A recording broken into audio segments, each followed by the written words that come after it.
হাদিকে হত্যার পিছনে এবং আরো লোকজন লাগানো আছে, এবং এই ছেলেটা যদি আসলেই ছাত্রলীগ হয় এবং যে সে নাকি আগে নানকের সাথে কাজ করছে, সে 2টা বিদেশি পিস্তল গত বছর নভেম্বরে অ্যারেস্ট হয়েছে। প্লিজ সাংবাদিক ভাইরা এটা একটু বাইর করেন তো, যে 2টা বিদেশি পিস্তল সহ ধরা পড়লো, সে ধরা পড়ার পরে আবার ছাড়াও পাইলো, ছাড়া পায় খুনের সাথে জড়িত হয়ে গেল।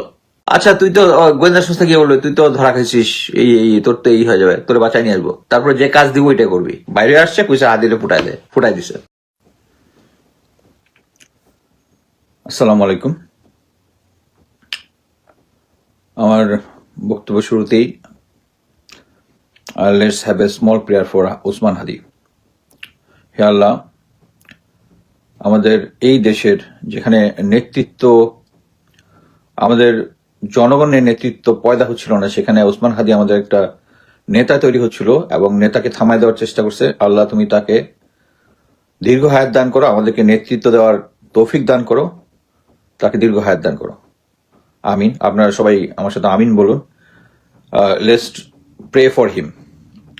ফার্স্টে আমি এখন যেটা বলবো সেটা হচ্ছে হাদিকে কেন খুন করার চেষ্টা করা হলো, বা খুন করার চেষ্টা করা হলো।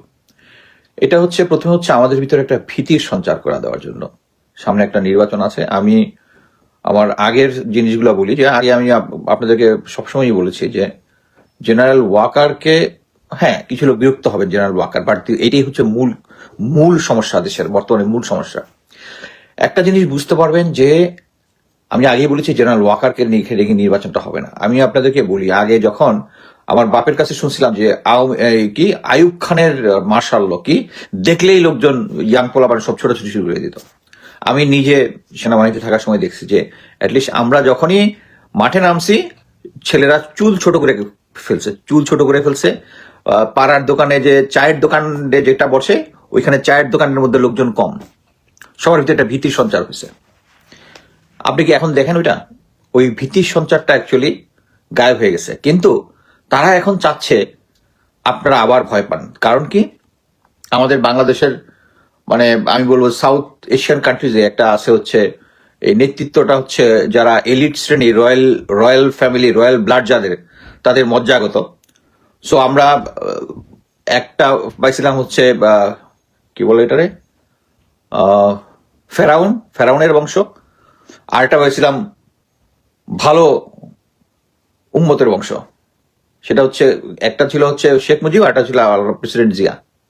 সো এখন সব জায়গায় এই যে এলিট শ্রেণীর তাদের সন্তানরাই হবে, এটাই চলতেছে। কিন্তু হ্যাঁ, সন্তানটা যোগ্য হলে হইতে পারে, কিন্তু একটা জিনিস বুঝতে হবে যে ওসমান হাদি মাঠ থেকে উঠে আসা একজন নেতা, এবং সে অলরেডি তার যে সমস্ত বক্তৃতা আজকে বিভিন্ন সময় দেখলাম, সো তারা চাচ্ছে না যে এই ক্লাস থেকে একটা নেতা উঠে আসুক।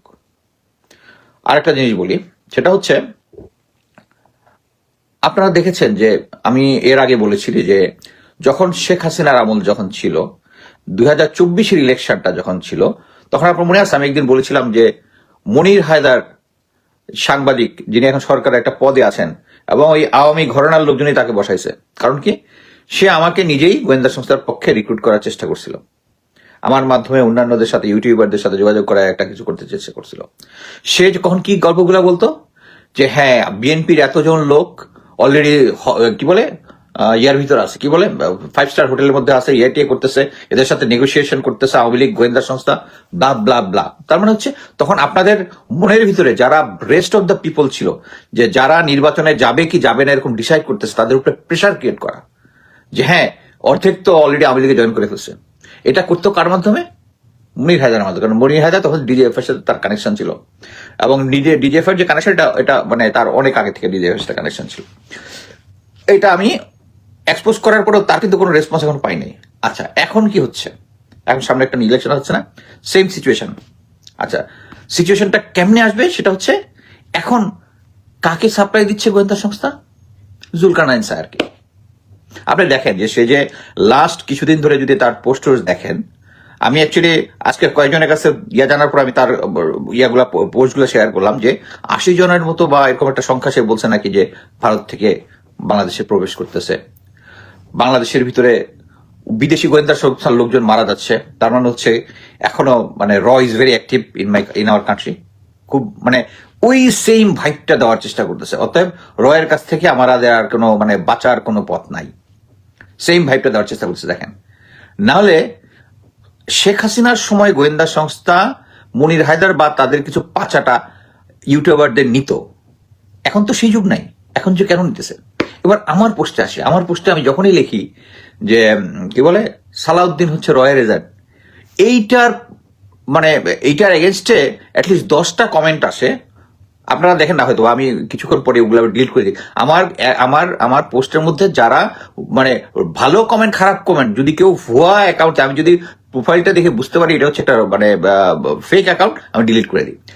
সালাউদ্দিনেরটা আসলেই সাথে সাথে কিছু আসে ইন্টেলেকচুয়াল কমেন্ট, কি আপনি আপনি বুঝবেন সালাউদ্দিনকে আপনার কানে কানে বলছিল ব্লা ব্লা ব্লা, মানে সালাউদ্দিন। এখন এটা বুঝাই যাচ্ছে যে সালাউদ্দিনকে যে তারা মানে নার্চার করতেছে নেক্সট আসার জন্য। আমি অলরেডি একটা পোস্ট দিছি, ওইটা আশা করছি যারা লাইভটা দেখছেন তারা অলরেডি পড়তেছেন। তারা চাচ্ছে একটা হচ্ছে ফার্স্ট আমাদের ভিতরে একটা সামনের নির্বাচন নিয়ে একটা অনিশ্চয়তা সৃষ্টি করতে, অলরেডি অনিশ্চয়তা সৃষ্টি হয়ে গেছে। তারা চেষ্টা করতেছে এরকম একটা ক্রাইসিস টাইম যদি হওয়ার পরে আমরা জোর করে সবসময় বাংলাদেশে যেটা ট্রেডিশনে এলে আসছে, অ্যাটলিস্ট 1/11 সময়ের আগ পর্যন্ত, আগের দিকে যেটা হইতো, কিছু হইলেই জনগণের সেনাবাহিনীর প্রতি আস্থা ছিল। এই আস্থা সেনাবাহিনী তুলে নিতে পারতেছে না, শুধু একমাত্র হারামজাদা ওয়াকারের জন্য। এই পাইনচোদ দেশকে এখনো ইন্ডিয়ার কাছে বিক্রি করে দিচ্ছে, sorry for the language. General মানে প্রফেসর ইউনুসও বুঝবে না, কিন্তু এই দেশের এই মানে স্টেগমেন্ট সিচুয়েশনটা আছে এই পাইচোদ ওয়াকারের জন্য। এবং বাংলাদেশ আর্মির যে সিনিয়র নেতৃত্ব আছে, 5 জন লেফটেন্যান্ট জেনারেল আছে, সব শালা ইন্ডিয়ান এজেন্ট। এবং আমাদের হচ্ছে এই মুহূর্তে মানে আমাদের কোনো actually I am too frustrated because এত কিছু লোকজনকে আমার আমি বলতেছি না যে আমি যে অ্যানালিসিস দিচ্ছি এটা রাইট ভাই, না হলে তুমি you find out the right তো ফাইন্ড আউটের মধ্যে কোনো নাই। আমরা শুধু একটা দেখি কেন এটা হইতেছে। লাস্ট সপ্তাহখানের ইনসিডেন্ট দেখেন কি হইতেছে। এই কি বলে বিডিআর পিলখানার রেজাল্ট বের হয়েছে। রেজাল্টে কি হয়েছে এটা যে ভারতের কোনো রেসপন্স পাইছেন? পান নাই। আচ্ছা, এইটা নিয়ে আরো কি পাইছেন? এই সরকারের যে স্বরাষ্ট্র উপদেষ্টা আছে উনি এটার সাথে জড়িত বলবো না, কিন্তু উনি মোট কথা হচ্ছে একটা জিনিস।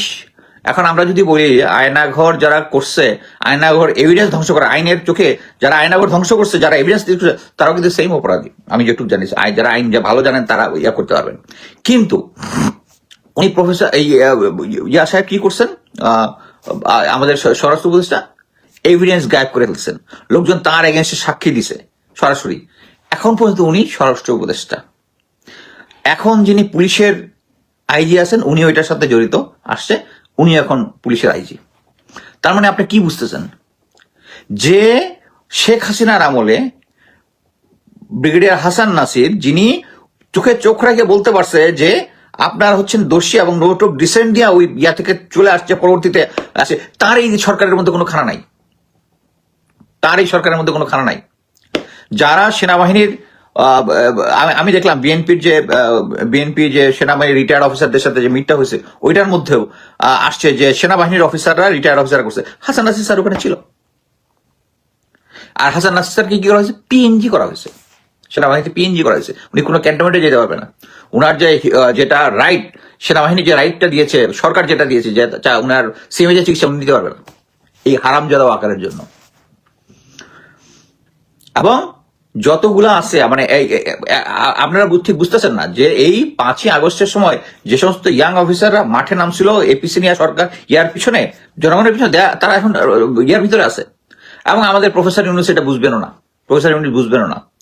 সো এখন যেটা হচ্ছে সেটা হচ্ছে এই আগামী মাসখানেক এই নির্বাচনের আগ পর্যন্তই এরকম চলতে থাকবে। এই যে আগে যেরকম কি বলে মনির হায়দার, এখন হচ্ছে জুলকারনাইন স্যার, তাকে এই মনে করেন যে আমরা তো আর্মির ইনসাইড ইনফরমেশন পাচ্ছি দিচ্ছি, ভেরিফাই করতেছি, কিন্তু কিছু জিনিস যেগুলো আছে এগুলো আমার কাছে একতরফা ভাবে ডিজিএফ কিন্তু আমাকেও দেয়। এই যে মনে করেন আজকে একটা ইনফরমেশন দিয়ে একটা বাস চলে যাচ্ছে, রানিং বাসের মধ্যে আগুন। এটা কি জন্য? আপনার ভিতরে প্যানিক সৃষ্টির জন্য। আমাকে যখন তারা দিছে এটা অন্যান্য যারা ইউটিউবার করার একই সাথে আমি পাইছি, আমি এটা দিই নাই, কারণ এটা হচ্ছে কি, তারা চাচ্ছে আমি এটা পোস্ট করি, এটা নিয়ে লোকজন একটা প্যানিক করুক, এবং তারা চাচ্ছে আমাদেরকে প্যানিক সৃষ্টি করতে, এবং প্যানিক সৃষ্টি করে আমরা জেনারেল ওয়াকারকে গিয়ে বলবো আপনি আমাদের রক্ষা করেন। সে আগের আর্মি, মোট কথা হচ্ছে আর্মি ইজ গুড, বাট তার নেতৃত্বটা যদি আপনারা চেঞ্জ না করেন, এবং গোয়েন্দা সংস্থা মানে কি, আপনি ক্লিয়ারলি বললাম যে আগে শেখ হাসিনার আমলে যেরকম মানে আমাদের ইয়ার এগেনস্টে যে বট কমেন্ট গুলা হইতো, আমি ওই জিয়া সাইবার টিমের বট কমেন্ট চিনি, জামাত শিবিরের বট কমেন্ট চিনি, এগুলো দেখে আমার অভ্যস্ত হয়ে গেছি, বাট এগুলো সমস্ত ডিজিএফআই চালাইতেছে। ডিজিএফআই তো এখন ইন্টারেস্ট হওয়ার কথা না যে সালাউদ্দিন প্রধানমন্ত্রী হবে না কে প্রধানমন্ত্রী হবে, ইয়া কখন হবে কি বলে, আর আমাকে গুজববাজ হিসেবে মানে প্রচার করার জন্য এখনো গোয়েন্দা সংস্থাগুলো এখনো মাঠে। সো এতেই আমাদের কোথাও কোনো ডাউট নাই যে এখন পর্যন্ত গোয়েন্দা সংস্থাগুলো চলতেছে জেনারেল ওয়াকারের কথা, ইন্ডিয়ার কথায়। সো এই সিচুয়েশন ইমপ্রুভ হবে না, আমি লিখে দিলাম, ইমপ্রুভ হবে না unless you remove General Walker and 5 lieutenant generals, simple 5 lieutenant generals, they all are bought by India. Fresh major general থেকে আপনাদেরকে সিলেক্ট করতে হবে। এবং আমি মনে করতেছি যে এই হাদির যে এখন অবস্থাটা, যেটা হাদিকে কোথায় নিয়ে গেছে, প্রথমে নিয়ে গেছে সিএমএইচে, তারপরে কি এভার কেয়ার, একটা কিন্তু খুব চিকনে এভার কেয়ার হাসপাতালে কি আছে, ম্যাডাম খালেদা জিয়া আছে, ওখানে কি আছে, এসএস আছে, এসএস আশেপাশে কাউকে যেতে দেবে না। সো আপনার ইনফরমেশন কিন্তু ব্লক করে দিছে, হ্যাঁ, এভার কেয়ার হাসপাতালের মধ্যে নিউরোলজির কি আইসিইউ কি আছে, আমার মনে হয় না এটা শুধু এভার কেয়ারে আছে, I am not sure, but কথা হচ্ছে তার ফ্যামিলি নাকি রাজি হয়েছে। অবশ্যই ফ্যামিলিকে তো গোয়েন্দা সংস্থা এরকম একটা ক্রিটিক্যাল সিচুয়েশনে যখন করবে তখন তো করবেই, তখন তো রাজি হবেই। সো আমরা এখন পর্যন্ত ওই যে যখন এনসিপি হওয়ার আগেও যারা 5ই আগস্টের পরে এই নতুন ছাত্র নেতৃত্ব যাদেরকে আমরা মানে এরকম একটা সিচুয়েশনের জন্য আমরা তো বিএনপিকে পাই নাই এই ইয়াটাকে কি বলে, এই বিপ্লবটাকে নেতৃত্ব দিতে আমরা পাইছি কারা, আমরা ইয়াং ছাত্রদেরকে, ছাত্র জনতাদেরকে পাইছি। এবং তাদেরকে প্রথমেই যেটা তারা করেছে জেনারেল ওয়াকার, তাদেরকে পার্ট অফ পাওয়ার, তাদেরকে উপদেষ্টার পদ দিয়েছে। এই দেওয়াটা ঠিক হয় নাই,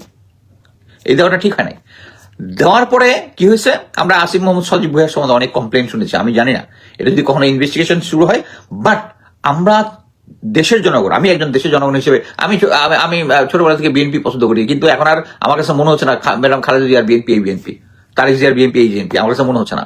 সো আমি আশা করতেছিলাম এই নতুন দল এনসিপি কিছু একটা করবে, কিন্তু এনসিপিটা করাপ্ট করছে কে, অ্যাগেইন জেনারেল ওয়াকার এবং জেনারেল হামিদ, যেটা ওই পলাতক যেটা ছিল আর কি, পলাতক এখন ইন্ডিয়াতে যেটা পলাতক আছে। এখন আপনি চিন্তা করে দেখেন যে তারা চাচ্ছিল মডার্ন, এই এখন আপনারা যখন আইন শৃঙ্খলা পরিস্থিতি খুব খারাপ হয়ে যাবে, আপনারা জেনারেল ওয়াকারের কাছে যাবেন, হ্যাঁ দেশকে রক্ষা করো, উনি এসে